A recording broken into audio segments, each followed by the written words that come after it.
because you know Michelle ain't about a pail of balls.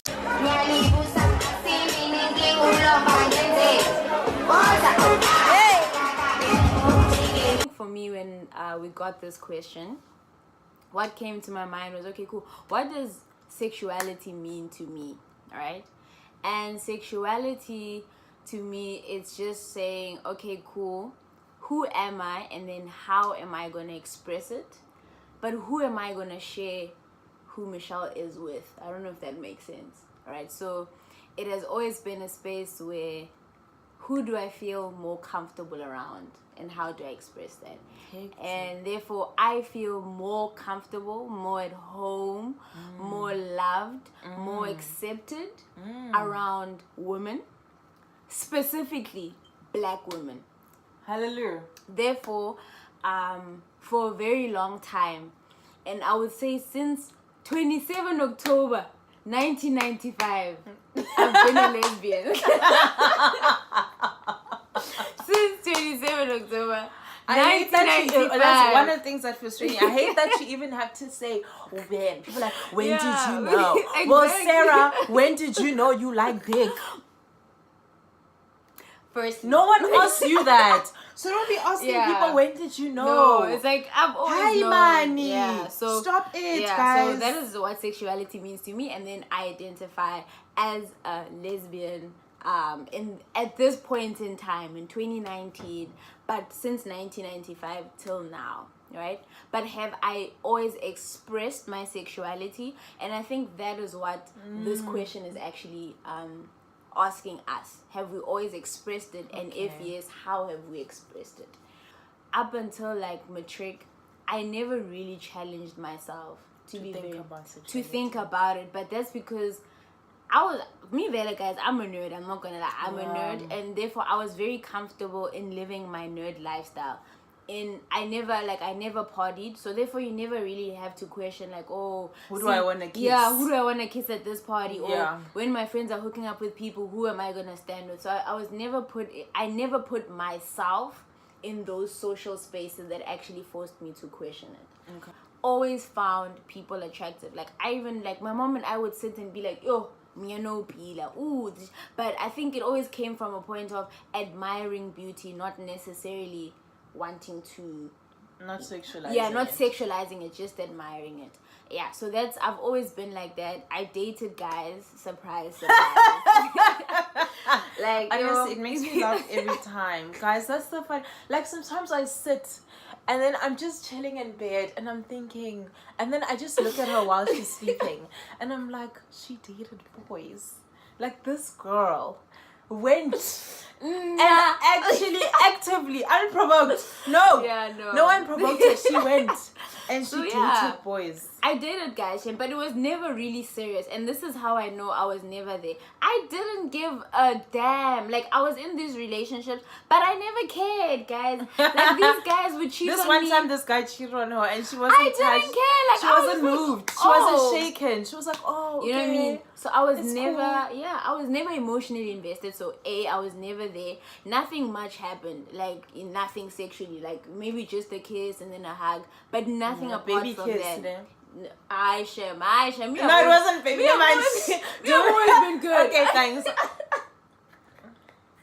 That's inappropriate to say to your girlfriend, man. I'm sorry. Take it back. But I take it back. Okay. But yeah, so that's about it. But then from like grade 10, my last boyfriend was in grade 9. And then grade 10, all up until matric, right, those 3 years, I didn't date. So I think throughout that time I didn't date because I was like, you know what, I'm not comfortable in these spaces, right? And therefore I was like, I'm not gonna date. I think for those 3 years I was asexual because I thought I thought the only two options was date guys or don't date. Do you get what I mean? Those, to me, at the point in time, those were the two options. Yeah, so, but I don't think that means you're asexual. I just think you're because the world had boxed you, didn't know what else to do if you didn't want boys. You were just like, I don't want boys, so let me just not do anything. Yes, that was it, right? And just to go back to like dating guys, I think another way, like if you also maybe watching this video and you're just questioning your sexuality or just starting to actually recognize it, right? I think it's when you do too much, like I dated too many guys. Like I didn't care. And I think when you're not emotionally attached to someone or anything, I don't think it's for you. I genuinely don't think it's for you. Like I didn't care, right? But that's it. And then how that's it. I arrived at UCT, the institution, and I was the like, University wow. of Cape Town. You so annoying. Jesus, your hand on these women. Go away. On these beautiful women, Lord. You spent your time. Oh my God. Jesus. You know what? Everyone else cooks. I was like, no, everyone else, microwave, copy paste. Mara, these ones, you took your time. You know what I mean? Is this your first year? You came here to study, or you came here to look at girls? I shampoo, babes. Wow. And that's when I was like, no, guys. My body, my feelings, they're doing certain things. I was getting urges. Like, I was like, hi, man. Actually, girl, I would like to get to know you better. You know what I mean? So, that was it. But, and then dealing with your expectations or how the world wants to see you, right? Yeah. It was that I've always been a tomboy, right? So always been a tomboy. Never felt comfortable in like girly clothes, skirts, or whatever. Never felt comfortable in that. And therefore, because of how the world is, I then put myself in a box of, okay, cool, I'm gonna be those lesbians who are more on the masculine side, right? So what did that mean, right? So therefore, I would then pursue the girl. You know what I mean? I would then put myself in a position of wearing baggy everything to hide my body. Yeah. Right? Or to hide like your femininity. Yeah, to hide my femininity. So it's like I work out because I don't want to have a big ass. I don't want my hips to show too much. You know, I don't want big boobs, or I dress like that.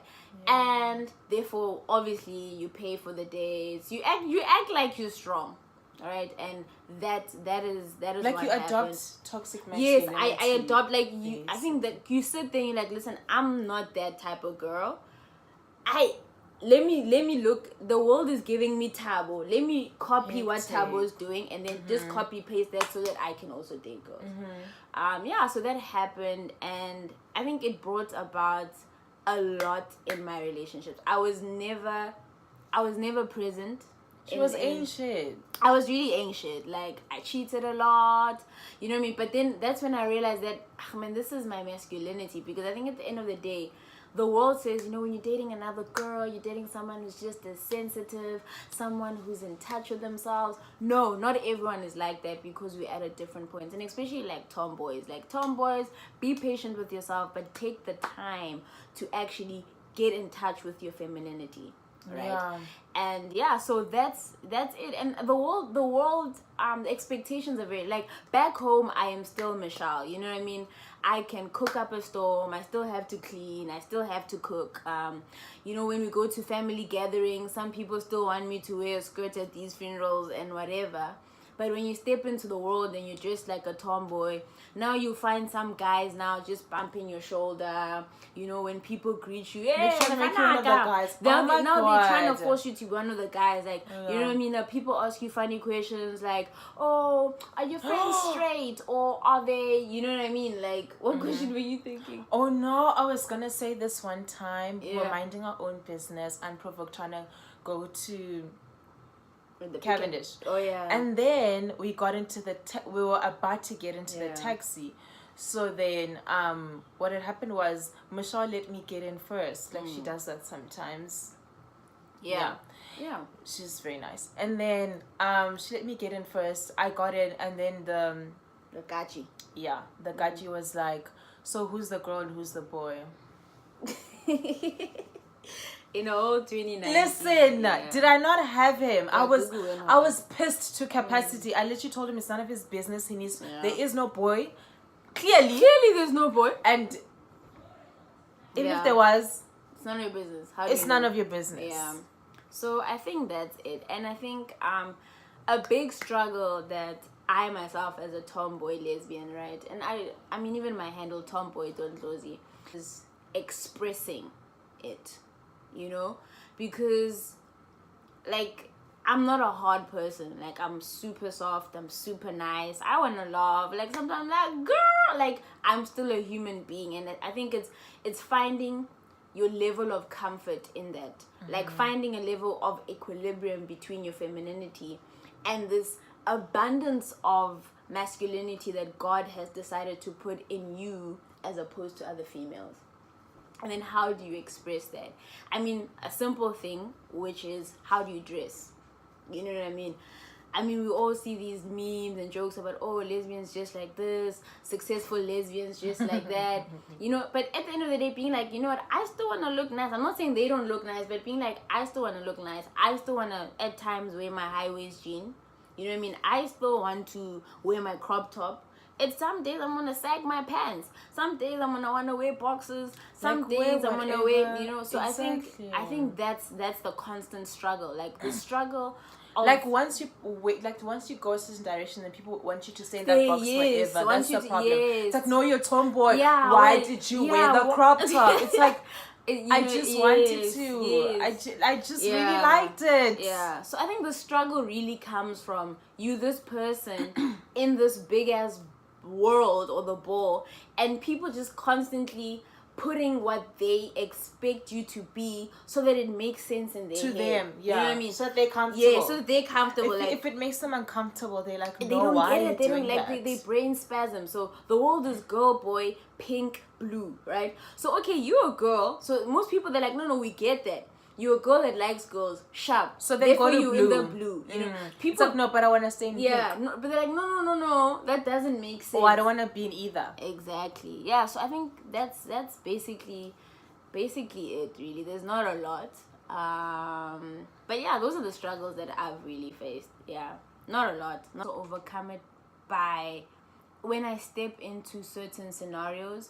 I've already prepared myself. Like, oh, okay, these people are gonna treat me weird, or they're gonna look at me weird because I'm not dressed like this, or you know what I mean. So that's how I think I continuously overcome it. Is that I prepare myself for what's going to happen, and therefore I don't allow it to always be a shock to me. I think that's how, you know what I mean. It's like, oh, okay, you like, you know what I mean. I expected it. Yeah, like, and also you don't allow it to stop you from doing the thing anyways. You're still gonna do it, but now you just mentally prepare. Yeah, it's like we're driven more by basically our love and our happiness, right? And what this can be for us and individually, more so than by our fear. Because I think in the previous, like when we dated, like in the beginning, I personally feel like we were driven by fear. Johnny. Like, it was that thing of, from my side, like, oh, what if she cheats on me with a guy, right? And then therefore you build a wall, you get what I mean? So that let me not get close to this person because of this and this. And I feel like your wall came from the fact of, oh, I don't know if my parents will accept I had a me, wall because I just felt like, if I get serious with this person and I fall in love and this is the love of my life, oh my gosh, everything is amazing. It just sucks because now I'm gonna lose my family. You know what I'm saying? Like at some point I was hoping she was not the love of my life. That's how sad it is. Like I was like praying. I was like, that's something that's so bad to say out loud. But it's like, you just like, oh my god, I love this person so much, but I really hope they're not the love of my life, because if they are, I'm really like I am, you know. So but now I've accepted it. I think maybe that's how also we've overcome it. Like now I've genuinely accepted it. Like, and I think the final way that I've personally overcome it is I am strong enough now to fight. You know what I mean? And not fight physically, but when I'm in my space, my stature, how I dress, how I handle and how I carry myself, at all times I make sure that you know who you're dealing with. That this is who I am not gonna change, and if you're uncomfortable with who I am, you deal with it. And I think that comes with accepting yourself. Yes. Until you have, Exactly. you won't defend yourself, because you're also still trying to convince yourself that who you are is okay. Yes. But once you get there, then you just like, definitely. But yeah, this is who we are. We are very comfortable with who we are. You know what I mean? At this point in time. Anyway, that's it from us. And this is the end of the video.